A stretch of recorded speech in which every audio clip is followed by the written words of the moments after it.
ৰবীন্দ্ৰ ভবনত প্ৰতিবাদত পহিল শিল্পী সমাজ।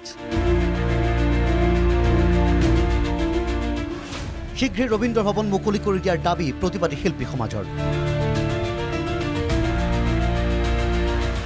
ভাঙি পেলোৱাৰ পৰিৱৰ্তে মুকলি কৰক ৰবীন্দ্ৰ ভবন।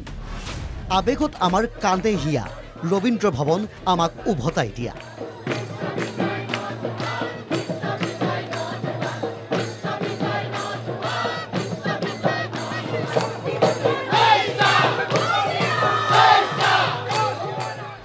জীবন্ত শিল্প আজি বাকরুদ্ধ, রবীন্দ্র ভবন কিয় তলাবন্ধ? শুনা শুনা জনতা ভবন মুকলি কৰা ৰবীন্দ্ৰ ভবন। হাতে হাতে এনে শ্লোগান লিখা কাৰ্ড লৈ শুকুৰবাৰে এনেদৰে প্ৰতিবাদত বহিল ৰাজ্যৰ একাংশ নাট্যকৰ্মী, শিল্পী, কলাকুশলী। 3 বছৰ বন্ধ হৈ থাকিলে এতিয়া চৰকাৰে কেতিয়া কাম কৰিব, কেতিয়া ভাঙিব, নতুন কৰিব নে পুৰণাটোকে ঠিক কৰিব, এইটো গোটেই বস্তুটো এটা অনিশ্চয়তাৰ ভিতৰত সোমাই পৰিছে। গতিকে আমি বিচাৰিছোঁ এই অনিশ্চয়তাৰ অৱসান হ'ব লাগে আৰু আমাক এই ৰবীন্দ্ৰ ভৱনটো অতি সোনকালে আমাক মুকলি কৰি দিব লাগে আৰু যেতিয়া নতুন কিবা হ'ব তেতিয়া সেইটো পিছত দেখা যাব। সেই কথাটো ৰবীন্দ্ৰ ভৱনৰ এটা স্বকীয়তা আছে, বৈশিষ্ট্য আছে আৰু এটা ঐতিহ্য আছে। এই ঐতিহ্য যাতে কোনো কাৰণতে ইয়াত বিনষ্ট নহয়, সেইকাৰণে আমি শিল্পী সমাজে আজি এই তাৰ মানে যি শুনিছোঁ ইয়াত বেলেগ প্ৰকল্প হ'ব পাৰে বুলি, তাৰ আমি সেইটো নিবিচাৰোঁ। ৰবীন্দ্ৰ স্বকীয়তা থাকক। দীৰ্ঘদিনে বন্ধ হৈ থকা ৰবীন্দ্ৰ ভবন মুকলি কৰি দিয়াৰ দাবীত প্ৰতিবাদৰ বাবে ওলাই আহিল সাংস্কৃতিক ঐক্য মঞ্চ। সকলোৰে দাবী শীঘ্ৰে মুকলি কৰি দিয়ক ৰবীন্দ্ৰ ভবন। যে ৰবীন্দ্ৰ ভবনটো যেনেকুৱা আছিল তাক মেৰামতি কৰি পুনৰ ৰাইজৰ কাৰণে মুকলি কৰি দিয়ক, সেইটো আমাৰ কাৰণে আচলতে খুব গুৰুত্বপূৰ্ণ।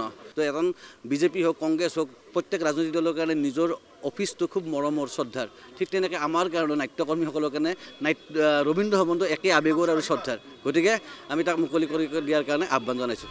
মুখ্যমন্ত্ৰীলৈ অনুৰোধ, ৰবীন্দ্ৰ ভৱনটো আমাক ঘূৰাই দিয়ক। আমি এটাই বিনতি, যেনেকৈ আমাক CM-এ গামচা দি পঠায় বিহুৰ সময়ত বিৰাট আনন্দ পাওঁ, কিয় আমাক ৰেচপেক্ট কৰিছে, আমাক জানে কলাকাৰক।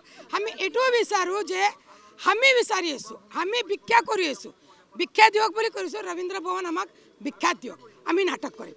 আমি নাটকৰ মানুহ ভিক্ষা খুজিবলৈও বেয়া নাপাওঁ, ভিক্ষা খুজি হ'লেও আমি ৰবীন্দ্ৰ ভৱন বিচাৰিছোঁ। উল্লেখ্য যে 2022 চনৰ 20 জুনৰ পৰা বন্ধ হৈ আছে অসমৰ সাংস্কৃতিক ক্ষেত্ৰৰ প্ৰাণ কেন্দ্ৰস্বৰূপ ৰবীন্দ্ৰ ভৱন,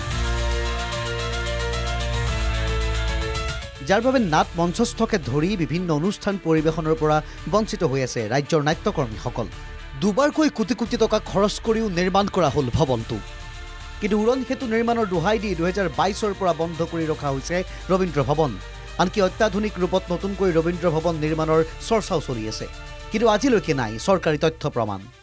আমি এতিয়াও অসমৰ জনসাধাৰণে বা অসমৰ ৰাইজে এতিয়াও চৰকাৰৰ অভিলাষী প্ৰকল্প, কোনো ধৰণৰ বিজ্ঞাপন বা কোনো ধৰণৰ ষ্টেটমেণ্ট আমি এতিয়াও পেপাৰ পত্ৰ বা অন্য ক'তো আমি দেখা নাই।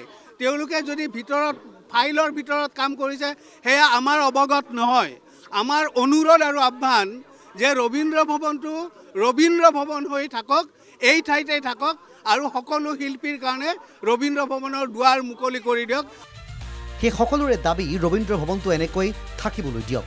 এই ৰবীন্দ্ৰ ভৱনটো আগত যেনেকৈ আছে এই ৰবীন্দ্ৰ ভৱনটোকে শিল্পীসকলক মেৰামতি কৰি উভতাই দিয়ক। আনফালে শিল্পী সমাজৰ এই প্ৰতিবাদৰ পিছতে সাংস্কৃতিক মন্ত্ৰী বিমল বৰাৰ মন্তব্য, পুনৰ নিৰ্মাণ হ'ব ৰবীন্দ্ৰ ভৱন। আমি ৰবীন্দ্ৰ ভৱনটি পুনৰ নিৰ্মাণ কৰিবৰ কাৰণে অসম চৰকাৰে সিদ্ধান্ত গ্ৰহণ কৰিলে। মাননীয় মুখ্যমন্ত্ৰী ডাঙৰীয়াই এই ক্ষেত্ৰত সাংস্কৃতিক পৰিক্ৰমা বিভাগক আগবাঢ়িবৰ কাৰণে পৰামৰ্শ দিলে আৰু আমি সাংস্কৃতিক বিভাগে আমাৰ লোক নিৰ্মাণ বিভাগৰ লগত আমি আলোচনা কৰিলোঁ কেনেধৰণে আমি ৰবীন্দ্ৰ ভৱনটি পুনৰ নিৰ্মাণ কৰিব পৰা যায়। তাৰ বাবে তেওঁলোকক আমি প্ৰাক্কলন প্ৰস্তুত কৰিবলৈ আহ্বান জনালোঁ। তেওঁলোকে আৰ্হি প্ৰস্তুত কৰি আমাৰ আগত উপস্থাপন কৰিলে। আমি লোক নিৰ্মাণ বিভাগক সেই আৰ্হিসমূহ নতুনকৈ নিৰ্মাণ কৰিবৰ কাৰণে আমি তেওঁলোকলৈ প্ৰেৰণ কৰা হৈছে যে আমি এতিয়া টেণ্ডাৰ প্ৰচেছলৈ যোৱা অৱস্থাত উপনীত হৈছোঁ। ভিডিঅ' জাৰ্নেলিষ্ট গণেশ কলিতা আৰু নিতুল কৃষ্ণৰ সহযোগত গুৱাহাটীৰ পৰা বঞ্জিত কলিতাৰ সৈতে বশিষ্ঠদেৱ ফুকনৰ ৰিপৰ্ট NKTV+।